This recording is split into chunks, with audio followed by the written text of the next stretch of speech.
शाबाश परवीन साहिबा, शाबाश, आपने एक बार फिर अपना काम कर दिया। आमिर सब छोड़ के चला गया है। कहा गया वो वादा कि हम उसे वापस लाएंगे? क्या ऐसे वापस आएगा वो यहाँ? हाँ, ऐसे ही वापस आएगा वो, मालूम है मुझे, क्योंकि मैं जानती हूँ उसे। इतने अरसे में वो मेरे लिए बेटे जैसा हो गया है अफसून। अगर अपने बेटे जैसे के साथ आप ये सब कर सकती हैं, तो अपनी बेटी के साथ क्या सलूक कर सकती हैं? I really don't know. आपकी ये अजीबोगरीब मोहब्बत जो है, उसके लिए मैं उस पर बहुत हैरान हूँ। देखो अफसून, आमिर को सबसे अच्छी तरह जानने वालों में एक मैं हूँ। अली उसे उसकी ख्वाहिश, उसका जज्बा और बेहतरीन बनने की आरज़ू याद दिलाएगा। काया भी मेरे साथ मुत्तफिक है। काया साहब और परवीन साहिबा, आप दोनों एक दूसरे को ढूंढ कर आखिर लाए कहाँ से थे? एक को माँ बनना नहीं आता, दूसरे को बाप बनना नहीं आता। आखिर इंसान बच्चा पैदा करने से पहले ये सोचता क्यों नहीं है कि वो इस काबिल है या नहीं? क्या मैं इसे संभालने की जिम्मेदारी ले भी सकता हूँ या नहीं? मगर आप क्यों सोचेंगे? देखो अफसून, हमारे प्राइवेट मसले को इसमें ना घसीटो। वक्त आएगा तो हम ये बात भी कर लेंगे, और उस वक्त तुम सुनने के लिए तैयार रहना। वो दिन कभी नहीं आएगा परवीन साहिबा, कभी नहीं।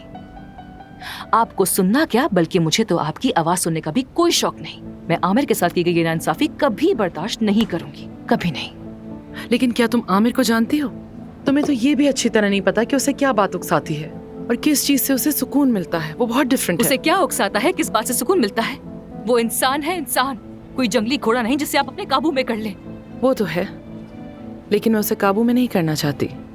मैं उसे सिर्फ उसका असल चेहरा दिखाना चाहती हूँ। उसे सिर्फ एक चीज की जरूरत है, ये जानने की कि उसका बाप उसे अहमियत देता है। हर बच्चा यही चाहता है। यानी उसका मसला अली बकाकची नहीं, उसके बाबा काया साहब है। आमिर कहीं नहीं जाएगा, तुम देख लेना। बस तुम अली के थोड़ा करीब रहो। आमिर के करीब रहूं, ये मतलब है आपका? अली के, तुम जितना अली के करीब रहोगी, आमिर उतना ही पागल होगा। नहीं नहीं परवीन साहिबा, आप बिल्कुल पागल हो चुकी हैं। अपनी इन बेतुकी ख्वाहिशात को अपनी हद तक रखें और हम पर मुसलत करना बंद कर दीजिए, समझ गई?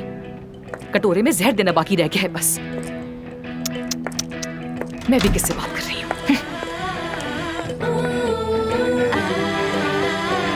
ये बताओ, आज किसी ने आमिर को देखा? मैंने बिल्कुल नहीं देखा। नहीं, प्रेस कॉन्फ्रेंस के बाद से मैंने भी नहीं देखा। हाँ वाकई।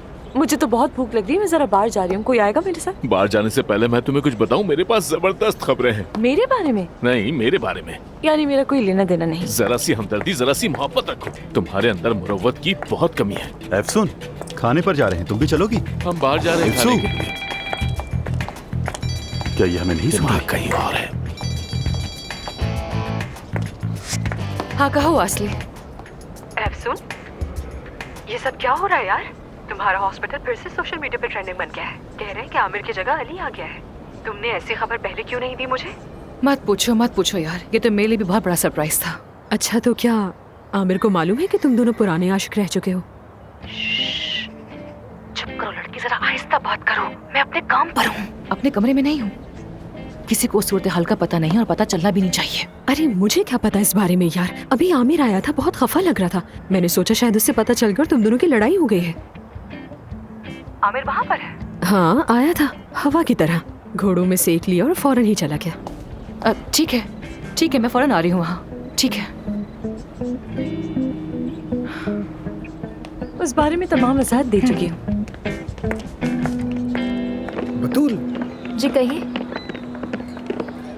जान कहाँ है? वो अच्छा, दरअसल मैंने उसे कुछ काम दिया है, उससे टाइम लगेगा। ज्यादा तो नहीं कर रही ना? आपको क्या हो गया? बस छोटी सी इंतकामी कहानी है ये। बहुत मजा आ रहा है मुझे, प्लीज करने दे, बहुत मजा आ रहा है। अच्छा ठीक है, चलो। शुक्रिया।